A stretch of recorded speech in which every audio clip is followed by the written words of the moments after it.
Greetings. In this episode of She Started It, I want to share some background with you of a couple of religious cults that I feel have developed through history and really shaped gender roles as they are today. And I want to talk about the significance of that a little bit.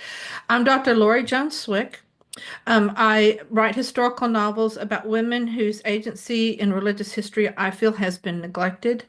I feel like it's my mission to shine light on them and bring them to modern world because I think they have messages for us that have a lot to do with who we are today, what our self-identity is, what our identities are in our certain communities that we're a part of, and what's going on in the world, just not only religiously, but politically, but in a lot of ways. I think religion definitely shapes culture. And by going back and finding the women who helped shape culture and looking at what their lives were really like and what they did that we might not have fully appreciated before, I think it gives women more of a sense of belonging and feeling and agency and empowerment, if you will, in the modern world. Whether or not you profess any particular religion or you're spiritual or, all that aside, whether or not you're religious, all of this has to do with who we are today and how we feel about ourselves. So that's where I'm coming from and what I hope to accomplish with these vlog series. Um, I'm basing what I'm sharing with you today on the research I did for my novel that has just come out. Got a little glare on this, called The Sculptor and the Saint. It is a novel about Saint Cecilia of ancient Rome, and she is heralded throughout history in art, especially you see her like in an organ looking up at an angel who's speaking to her. She's become known as a patron saint of music for some very interesting reasons, which I'll go ahead and share with you. In her Passion, or the story, the account of her life and death, and how she was martyred and all the conditions of that, which we'll talk about in more depth in a little bit. But it was written originally in Latin. In it, there was a phrase, something, and it's Organus, about talking about in her heart, she sang as she was being forced to marry a patrician she obviously did not want to marry, but she was singing in her heart to angels. And because of probably some bad translations later, that became translated as she sang and played the organ at her wedding, that God would preserve her virginity, which is another important part of this talk. But anyway, there may have actually been an organ at that time, like a water pump organ, but the chances of Cecilia ever owning one or touching one are very, very slim indeed. But basically, she became known as a patron saint of music, and she has been painted throughout history, sculpted throughout history, become very famous for this reason. A lot of churches, Catholic churches especially today, are named for Saint Cecilia. And she's pretty well known, but we know very little about her because very little was actually written. So I went to a lot of trouble to research this book and unearth what we do know about her, and to look at what life was like for women of her status in ancient Rome and try to piece together, what probably really did happen with this young woman. But also her initiating influence, which is, kind of what I'm focusing on in this whole series, is that she became known as the head of the chorus of virgins.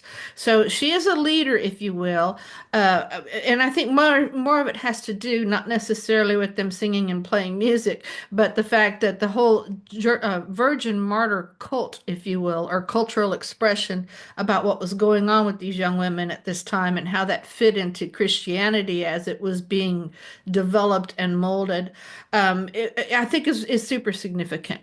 So I want to talk about her for that reason. And the two cults that really come out when you start to look at her life and what was going on, are that of the cult of relics and the cult of the Virgin Martyrs. And I want to talk a little more about each.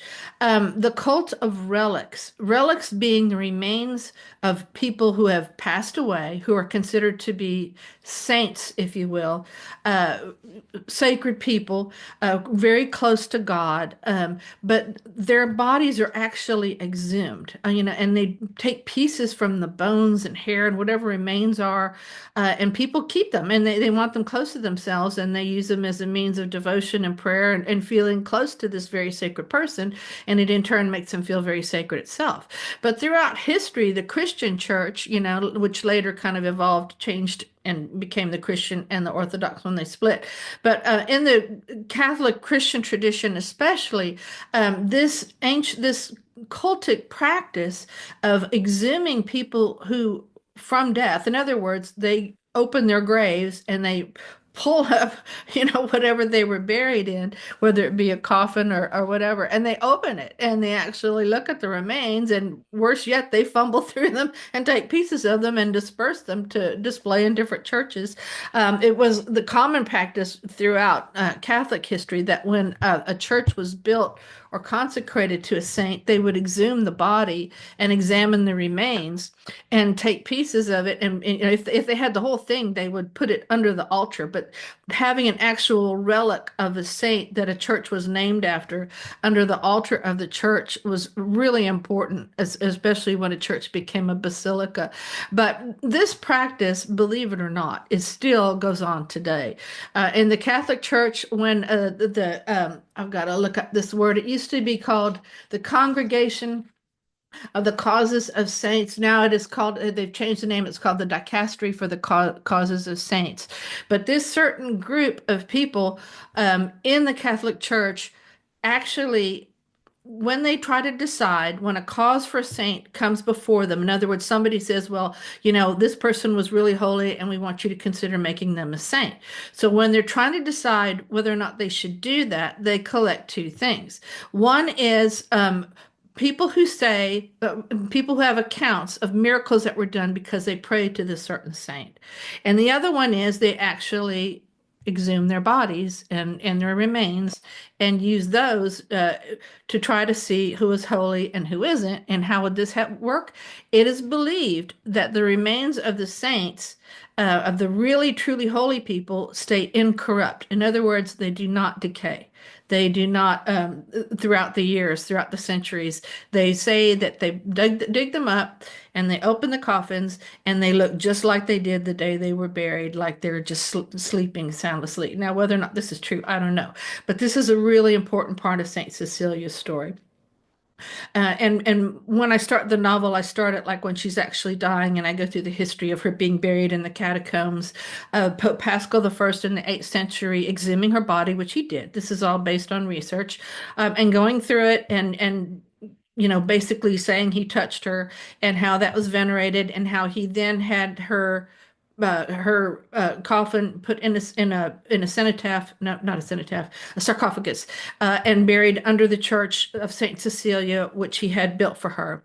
Then later in the year 1599, under Pope Clement VIII, her body was exhumed again when a cardinal by the name of Cardinal Sfondrati in Rome was changing her church and elevating it to a basilica, and he had her remains exhumed again.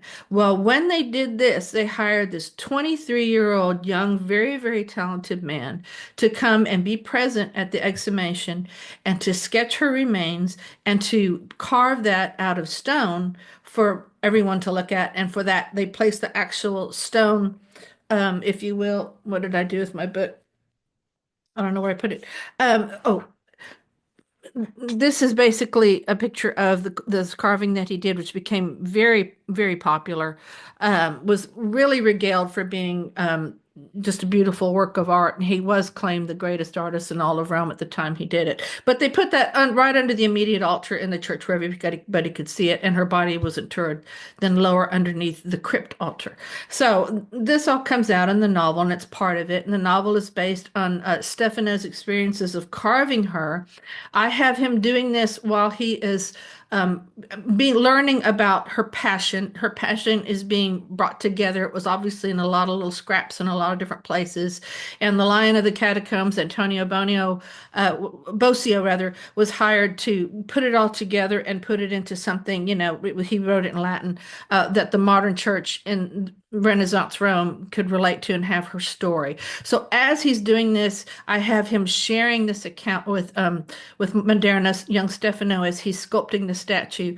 And as he's going through this and learning about her life, And he's important to me because he's learning what the church believes about her at the time her body was exhumed in the Renaissance, and the sort of the flowery, romanticized violence that was done to this young woman as it was at the time.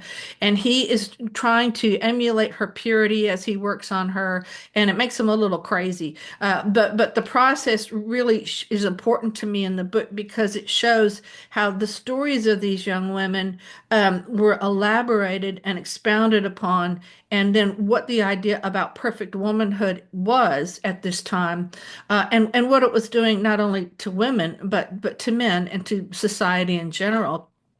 And a lot of this is still very operative today. Okay, to back up a little bit, I want to talk a little bit more. The cult of the martyrs. The concept of having a piece of bone or hair or something and having it be incorrupt was so important at that time. It still is today. I went to Elvis's house in Memphis many years ago. I was driving across the country and I stopped with my son, and little did I know it was the anniversary of his death, I think the 24th or something. There were people from all over the world. And if you haven't visited, Elvis and his family's bodies are buried by the pool outside.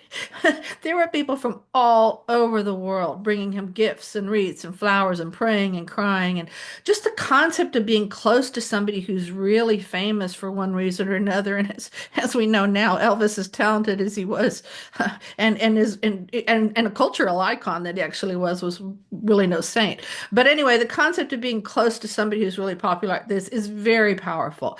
And that's very operative, even though, in the church, in the case, especially the ancient saints, the belief was, and the saints themselves were always talking about, and Cecilia herself said, my body doesn't matter. What happens after my death is I'm going to arise and I'm going to be immortal and I'm living for my spiritual life when I am, when I'm with God. And anyway, because even it's kind of ironic that even with that going on, the concept of being close to people who died, who were holy, is a big deal. And especially in the case of Cecilia, if you've ever visited the Roman catacombs, she was buried close to the popes at the time. Of course, they didn't call them the popes; they were the bishops of Rome. The concept of the papacy wasn't established till much later in history, but she was buried close to the leaders of the church. And then, if you see the cell where she was buried, just these huge arms of the catacombs came off adjacent to her, and the belief was that these were people who wanted to be buried close to her because of the belief in her purity, which was a really big part of why she was considered to be so sacred. So anyway, the concept of her being the head of the virgin of the course of the virgins, the virgin martyrs, had a lot to do with her purity. And finding bodies incorrupt in their tombs, whether or not this actually happens, has a lot to do with the belief of their purity. And purity means sinlessness. And also, especially in the case of women in history, it has to do with them being virgins, of never having had sex. Excuse me. So anyway, there's a lot of this going on. And the concept of virginity, purity, sinlessness all got lumped together in the early church and got pretty much embodied, in women and their, sexual agency, if you will. Okay, so this leads us to the cult of the Virgin Martyrs. Um, in early Christianity, the martyrs were killed because of their belief in when they professed Christianity. Now, from one emperor to the next, some of them were real lenient about this. Others, weren't so much.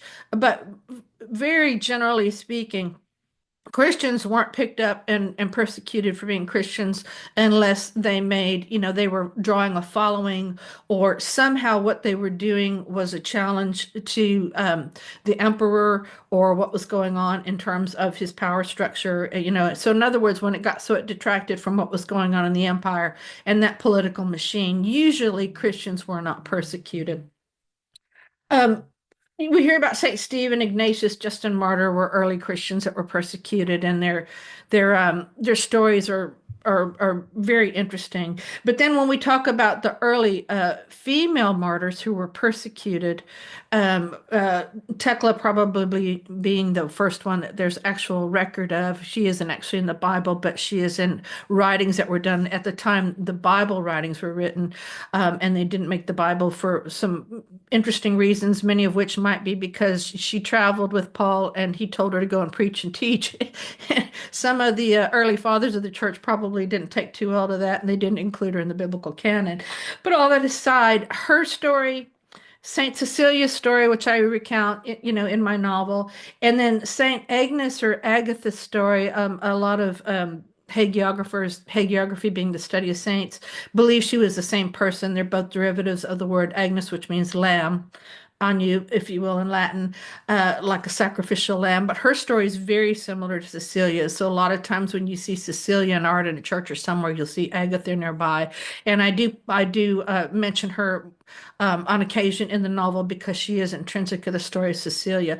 But all the patterns of the female martyrs are quite a bit different than the stories of the male martyrs.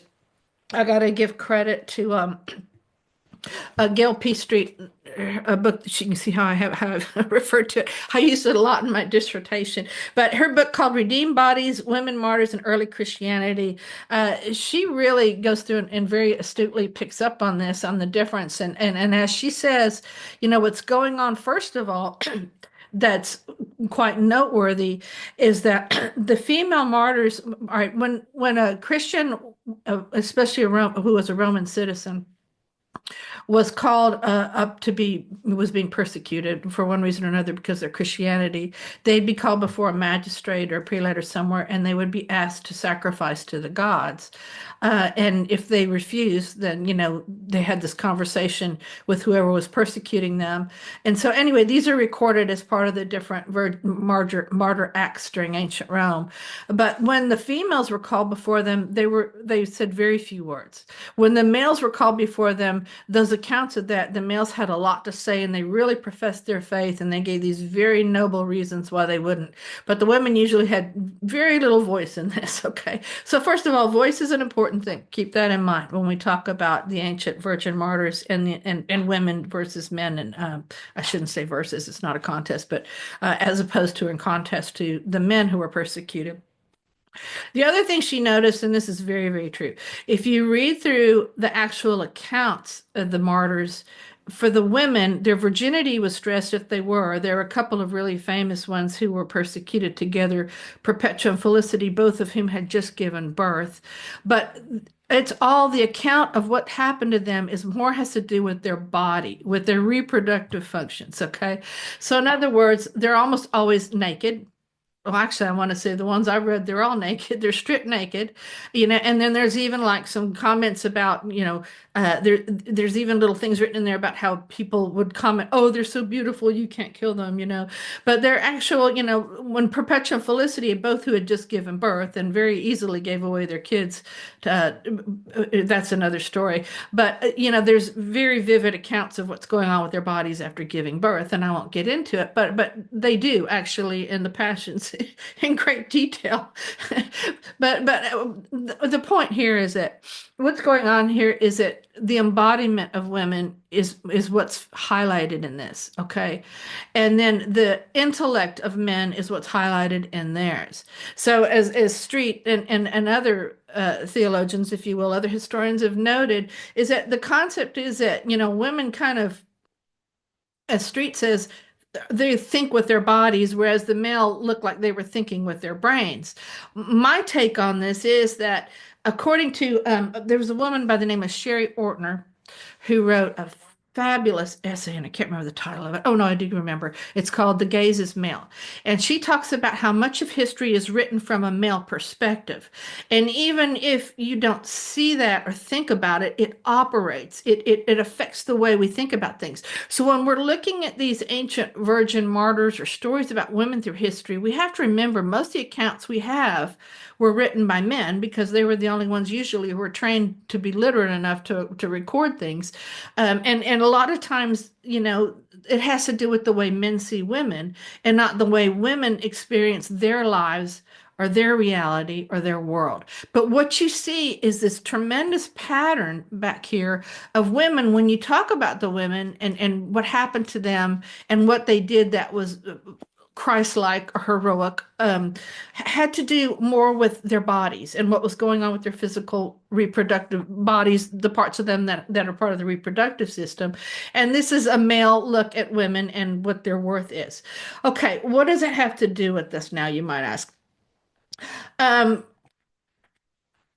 and it seems like things are very, very different in the world, but this is still really operative today. So, some things I want to stress is um, I have some questions. First of all, have you ever felt, if you're a woman, that your voice, thoughts, talents, contributions to society have been passed over or slighted for that of a male's? I mean, think about these things very, very carefully. I think you'll see it's happening a lot even today. How many times in your life have you been treated as if your worth was only worth, like the extent of your worth had to do with your embodiment, how it was shaped, how beautiful you are? I'm not saying this is what you feel about yourself. I'm saying, have you ever been treated in your life that that was what was important about you, whether or not you had any brains in your head or whether or not you had anything to say? I think this still happens today. Look, take a close look at violence in the media today. Now, there's a lot of violence in all forms of media, television, movies, video games, a lot of what we watch. And you might say yes, but men and women are victims of violence, and that's true. But look at the nature of the violence that is has to do with women. Uh, that's for entertainment, if you will. And it's, rape, it's violence toward her body. It's more has to do with her embodiment than her brains. It has more to do with how she's shaped, or whether or not she's sexuable. And I don't even want to say sexy because again, the gaze is male, whether or not she is sexual to that extent.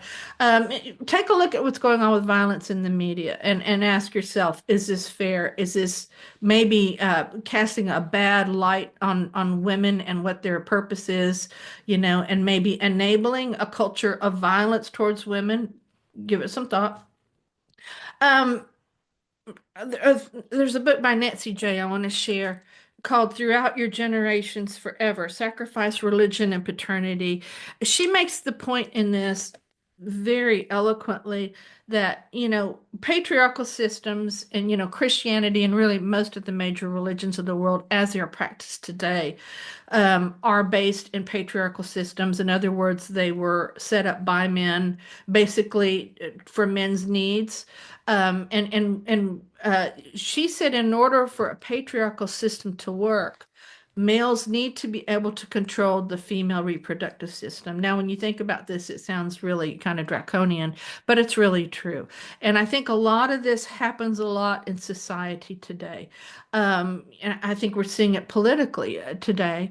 Not to mention, if you really watch what's going on in media, think about this and tune in on this and ask yourself if this isn't happening, and what we might need to do about it, and how it's establishing male and female roles, how it's establishing relationships between males and females. It's going on today.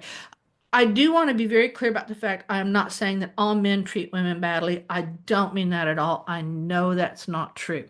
What I'm talking about is just these things that were written into the history, um, within and woven into the culture that we live in today are still operative. And I think we need to really be aware of them in order to enable ourselves to be fully and completely who we want and need to be today, and to have the self-identity, to have the cultural identity, to have the kind of relationships that we really want to have today. So I'm just trying to raise some awareness in to that extent. I'm gonna end. Oh, one more thing. One more point I wanted to make about the cult of the Virgin Martyrs that I kind of passed over is that another thing that really distinguishes that I noticed that really distinguishes the stories of the female virgin martyrs from the stories of the male early Christian martyrs is that in almost everyone, one of these stories, and Cecilia's is no exception. There was an attempt to murder her in one way, to murder them or to, exterminate them, and which God saved them from. So then later on, somebody came in and struck them in the neck with a sword. Now, the concept of beheading them, which was the normal way to get rid of a Roman martyr, if you were, because the emperor did not like to advertise the fact that people of Roman descent, were were defecting. So they did it kind of quietly and they beheaded them. But they never talk about beheading them. It's always she struck in the neck with a sword. She sliced in the neck with the sword. My take on that, based on everything else, is that has to do with the concept about women's voice, and women voicing how they feel. Now, in some of these accounts, where in Tekla and in Cecilia, women did become very vocal before they died. And they were converting people to the Christian cause, and were speaking back to the emperor, or to the powers that be. And Cecilia and Tekla especially really did this, but because of that, they were written out of later historical accounts. And to what extent this really happened, we can't know.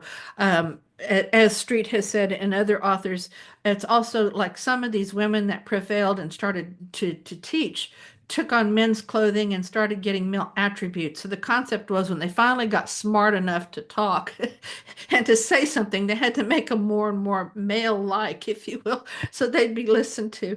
But this is something else to kind of keep in mind, as you think about these things and as you relate them to your life and your history. But anyway, I hope you'll check out my book. I'm really proud of it. It's available now through Amazon and other fine bookstores.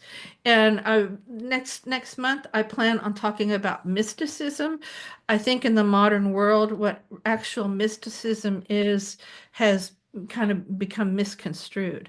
So I want to talk in depth about that. And the woman in history I want to highlight, because I've done a lot of research on her and she's wonderful. I wrote a doctoral paper on her, but her name is Rabia of Basra. She is an Islamic saint, if you will, and she is credited for having set forth the doctrine of divine love in the Muslim tradition, and I think to a large extent she did throughout the world.